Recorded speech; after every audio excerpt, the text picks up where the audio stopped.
Let me get to Susan Garrard, who's President and CEO, Mississippi Children's Museum. Good morning, ma'am. How are you? It's good to have you. Good morning, Paul. So glad to be here this morning. Congratulations, first of all. And I'm not sure if we have the echo on everything, Lance, but if you can address the echo, I'd appreciate it, sir, if you do hear it.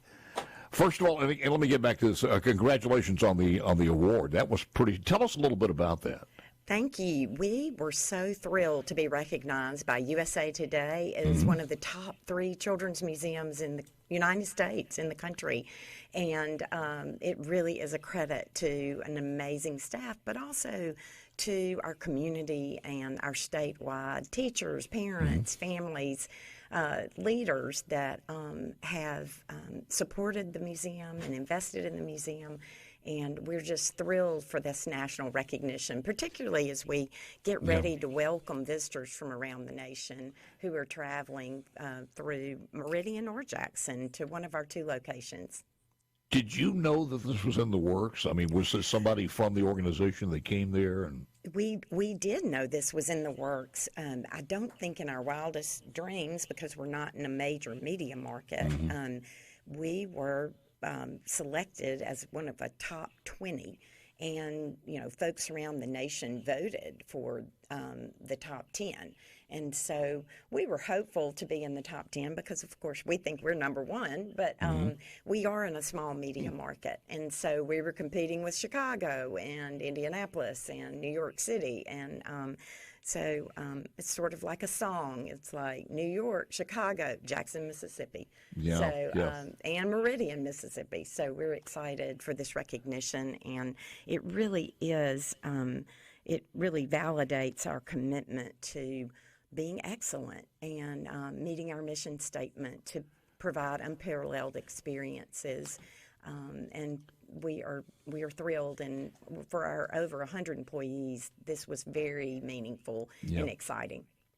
I was thinking, how long has it been there now? Our museum in Jackson has been here since 2010. We opened the doors in December of 2010, so we've been in Jackson for 14 years. We opened the Children's Museum in Meridian in 2021, and so we are just thrilled with both locations. Meridian has been such an amazing success story on 22nd Avenue, and we've been honored to be part of that community's transformation of 22nd Avenue. If you haven't been to Meridian lately, there is just amazing museum community, great new restaurants. We have a new restaurant right next door, Caterers at the Museum, which is a wonderful new space for children and for families. And here in Jackson, we're about to open a brand new, after 14 years, we're starting to replace exhibits. So there's going to be tons of new things for the summer. Next week, we're cutting a ribbon on our new remodeled outdoor space called the Enchanted Land of Story. So we hope folks will give a new reason to come and visit us. The outdoor park, haven't been there yet, but how well has it been accepted? It's been amazing. And it's something else, folks. It is. And I have to shout out the Mississippi Children's Museum team who fundraised. We raised almost $10 million for those capital projects and executed those. And, we've had hundreds of thousands of visitors to the new playground, which is one of the largest in the Southeast, and have really created a campus between the Mississippi Museum of Natural Science and the Mississippi Children's Museum in Jackson. Also created an outdoor adventure trail called Spotter's Adventure Trail. And so that really gives visitors a way to better connect to both museums. So is it a walking trail or bike trail? Or what? It's a walking trail? Walking trail, and you could ride your bike on it. Does it go back toward LaFleur Park, or is that where it goes? Well, Spotter's Adventure Trail goes between the Mississippi Children's Museum, if you're in the plaza at the Mississippi Children's Museum in Jackson, and then you can walk to the Natural Science Museum. So how about that? And it is fun. Spotter is a character that our team, our artist and graphic designer at the Mississippi Children's Museum, developed, and Spotter takes you on an adventure, a conservation and literacy adventure, all the way to the Natural Science Museum. So you'll learn things as far as the names of the trees and other things like that in there? Absolutely. Well, speaking of trees, as part of that project and part of those capital infrastructure improvements, we planted over 100 magnolia trees to celebrate our state's flower. Wow. And so it is also a magnolia trail. Different species. A lot of people don't realize how many different species, and I'll have to get my friends at the Mississippi Museum of Natural Science to help identify all those. But we planted several different species of magnolias. So we're committed to LaFleur's Bluff and our master plan for LaFleur's Bluff to continue welcoming visitors from around the nation. That's why there's so many things back there. I just thought it was made in heaven for the zoo, too, but that's another story. One of the things that I learned just in doing some show prep on here, and we don't think about it that often, but we talk about a museum where you go and you spend the day with the kids and everything, and they look at some of the exhibits, et cetera. But, man, when you start peeling all of that back, it's so much more than that, where your staff is every single day with groups, with the Children's Museum, it's called LIFT, F-I-L-I-F-T. Now, explain that. Yes. Let's get into the minutia here. Yes, thank you, Paul. We do so much more than just our physical hands-on experiences at the Mississippi Children's Museum. And many, many people do not realize how many outreach and initiatives that we do. We have a program called Reach Out and Read that we work with our friends at Children's of Mississippi and University of Mississippi Medical Center, providing books to over 30 clinics for wellness checkups. And so we have staff members who are helping service over 30 clinics so that children at their first checkups get a book, really to encourage language and to encourage literacy, which is the development of language is how we learn to read. And we really got into this partnership because of our other initiative, Talk from the Start, which I think we've promoted before, but Talk from the Start is to promote language development. And our friend Rocky the Reader has traveled around into communities. We have a traveling exhibit. And so many people don't realize all of this great work that we're doing around our state because we have many children who are not going to get to experience being at the physical spaces of the museum, and we want to take out these experiences. We also do professional development for teachers under the LIFT umbrella. Our friends at Mississippi State University Cyber Education Department, we have a federal grant with them that we've executed, Computer Science Wonder. We teach robotics and coding and train teachers. And one of the most important elements of our LIFT program under our LIFT umbrella is after school. Both campuses have after-school programs, and we see children every single day after school with Jackson Public Schools and Meridian Public Schools. And is that on a weekly basis, once a week? That is every day for 180 days a year. And and we have an amazing team of educators and some really amazing results. Let's find out where all of this is and how you can kind of navigate all of the services above and beyond just going there and enjoying the museum. And also a little about the ages, the youngest, maybe the oldest, and some trips if you want to put some trips together. All that and more with Susan Garrard coming up next. President, CEO, Mississippi Children's Museum. House and Senate start again, 10 a.m. All right, I think we got some problems there one way or the other. I was trying to find a children's song, but I don't want to get into the meaning of the lyrics on that one. From Peter, Paul, and Mary. Yeah. Susan Garrard is President, CEO, Mississippi Children's Museum. Let me ask you about the ages here. What are the ages of most of the people who come to the museum? Well, 40% of the people that come to the museum are adults, the people that love children, and the other 60%, 70% are children. Our ages for our experiences are from really 0 to 12, so we design experiences that would be for the entire family, for groups, but as we've gotten a little more experienced, we have developed experiences more particularly for 0 to 5, and some of our outreach programs that are part of the LIFT, Talk from the Start, is really about developing language 0 to 5, and our Reach Out and Read program is really about providing books 0 to 5 before folks are in school to help them be ready. You know, we believe we're part of the workforce development. You cannot expect a coder to be ready to code even at 18 years old if they can't sequence. And so we believe that our teacher training and our robotics program, our coding programs for children are really important because they teach some of the basic skills. We're always working toward, particularly in after school, it gives us an opportunity to let children find their purpose. And so as we test new programs and prepare new things, particularly in robotics, coding, and STEM areas, we've been really very excited.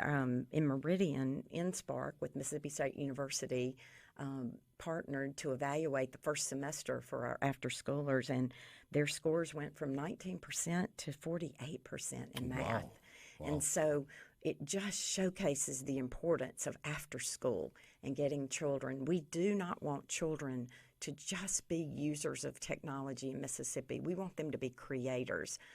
Technology is a tool, but we don't want it to just be something that people use. So we really want to encourage children and families to get off devices this summer, and let's have experiences. So this would be a perfect place for it. I mean, not only there, but the walking trail, go over to the Natural Science Museum. That's right. Go out to the park. It reminds me of the old phrase in Crocodile Dundee that that's not a knife. This is a knife. That's not a park. This is a park. That's right. When you want to really play. That's right.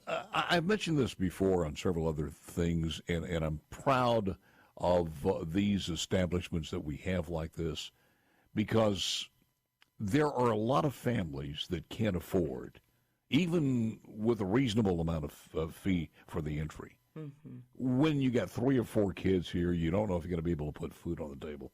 And this is a children's museum. And when the kids see something like this, you never know what just creates a spark. That's right. It turns into a fire, that turns into something you would never believe, and you want them to have that opportunity. And it's sad when somebody who's, the family is doing okay are able to do that. And then a mom and or dad who wants to spend some time and take their kids by there can't do it financially. And I know that you guys have made some different options on that. That's right. That's right. And our playground, this new fabulous state-of-the-art playground is open to all of our children. Folks are always meeting no cost, and our splash pad that's open during the summer is open and no cost. Our Spotters Adventure Trail is no cost, and we continue every day to try to keep our prices low. We only charge $10 for admission, but the visit, being excellent and being number 3 in the country, cost about $30 per visit. So we are constantly fundraising, working hard. Fiscal stewardship is one of our core values, and most people don't realize also that we've raised over $50 million and executed over $50 million worth of capital projects in the last 10 years. And so our community has been very generous, and our corporate community, our business community, and we have very good, both our CFO and I are both, we have business backgrounds, and so we try to be entrepreneurial about everything that we do. Absolutely. And I know that that's one of the things you guys think about all the time. Let me ask you this as far as groups, though. If groups want to come, there's a place, I'm sure, to register and take care of all of that. Absolutely. Our website, www.mcm.ms. And also, we love an acronym. And so you mentioned the LIFT, and we have a new website so you can see all the activities that can go statewide in your community. If you would like a traveling exhibit to come to your library or community center, it's the liftms.org. And you can learn about professional development, our Talk from the Start, and our other 11 traveling exhibits. But you can find the lift too from www.mcm.ms.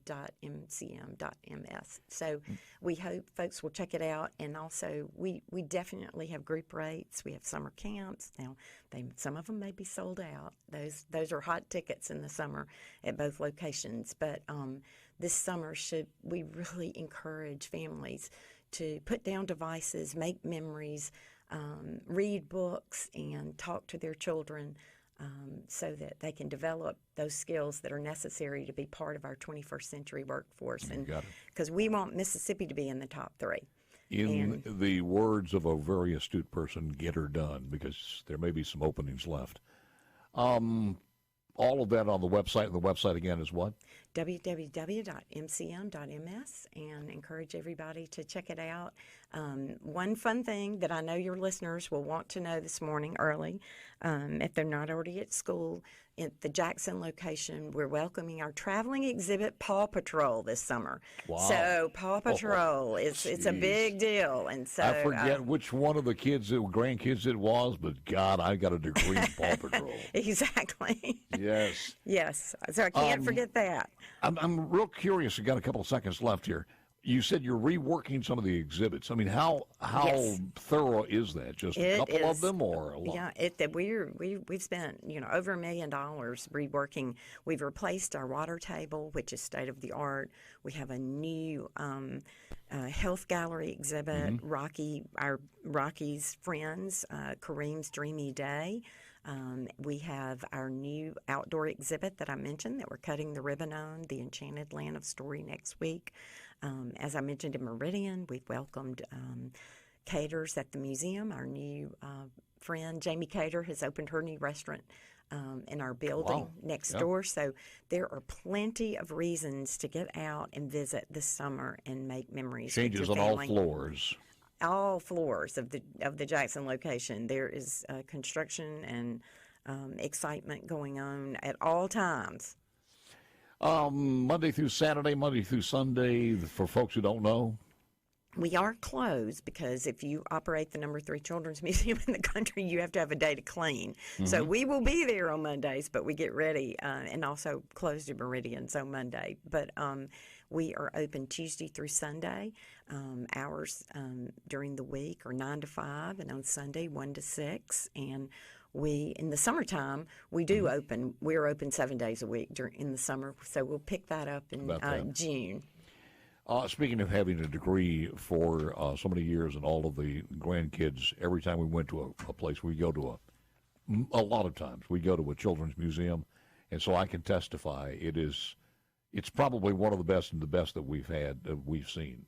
And been by there numerous times. Haven't taken one of them to the park yet. Got to do that. Got to do that. And then come see the new exhibits. And we appreciate that validation. And a huge thanks to the state of Mississippi for our state leaders, for our members, our donors, and everyone. This is the way to be successful, is to work together. I think you have a badge of honor on that one. It's number 3 in the United States of America. Congratulations, Susan. Appreciate it very much. Thanks you so much, Paul. Susan Garrard, President and CEO of Mississippi Children's Museum. Get her